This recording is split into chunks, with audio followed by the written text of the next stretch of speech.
सलगर वस्ती पोलीस ठाणे हद्दीतील राजमुद्रा रेसिडेन्सी येथील घरफोडी प्रकरणात शहर गुन्हे शाखेने आंतरराज्यीय आरोपीस अटक केली आहे। प्रकाश वानकर यांच्या घरातून 15 लाख रुपये चोरी प्रकरणी दाखल गुन्ह्याच्या तपासात गुन्हे शाखेने तांत्रिक तपास आणि गुप्त खबऱ्याच्या मदतीने तेलंगणा राज्यातील मोईन मौलाना साब दुधेकुला वय 29 यास ताब्यात घेतले। आरोपीकडून रोख रक्कम, इंटरनेट राउटर आणि गुन्ह्यात वापरलेली स्विफ्ट कार असा एकूण 20 लाख रुपयांचा मुद्देमाल जप्त करण्यात आलाय। आरोपींनी सीसीटीव्हीचा DVR समजून राउटर नेल्याचे आणि फिंगरप्रिंट टाळण्यासाठी हात रुमालने बांधल्याचे कबूल केले आहे। ही कामगिरी वरिष्ठ अधिकाऱ्यांच्या मार्गदर्शनाखाली गुन्हे शाखेच्या पथकाने केली आहे। दिनांक 27/12/2025 रोजी सलगर वस्ती पोलीस ठाणे हद्दीमध्ये एक दिवसाची घरफोडी घडली होती।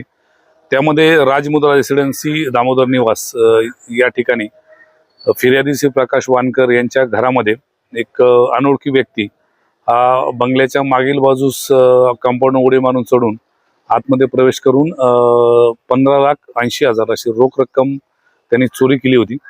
त्यामध्ये सदर बंगल्यातील रहिवासी हे बाहेर गेल्यामुळे त्याला ही संधी मिळाली होती।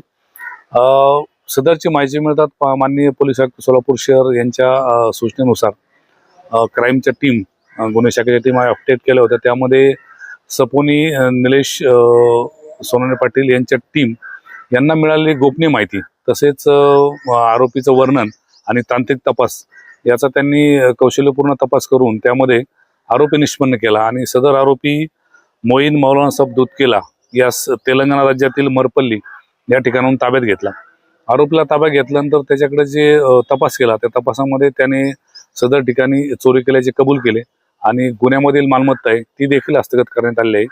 त्यामध्ये गुन्ह्यामध्ये गेलेली रोख रक्कम त्याचप्रमाणे त्यांनी सदर गुन्हा करण्यासाठी वापरलेलं वाहन हे जप्त केलेलं आहे। असे एकूण 20,52,000चा मुद्देमाल आपण हस्तगत केलेला आहे। सदरची कारवाई माननीय पोलीस आयुक्त सोलापूर शहर यांच्या मार्गदर्शनाखाली माननीय पोलीस उपायुक्त गुन्हे पाटील मॅडम तसेच माननीय सहाय्यक पोलीस आयुक्त गुन्हे राजन माने यांच्या सूचनेप्रमाणे आमची टीम त्यामध्ये सपोन निलेश पाटील व त्यांचे सर्व पथक यांनी केलेले आहे।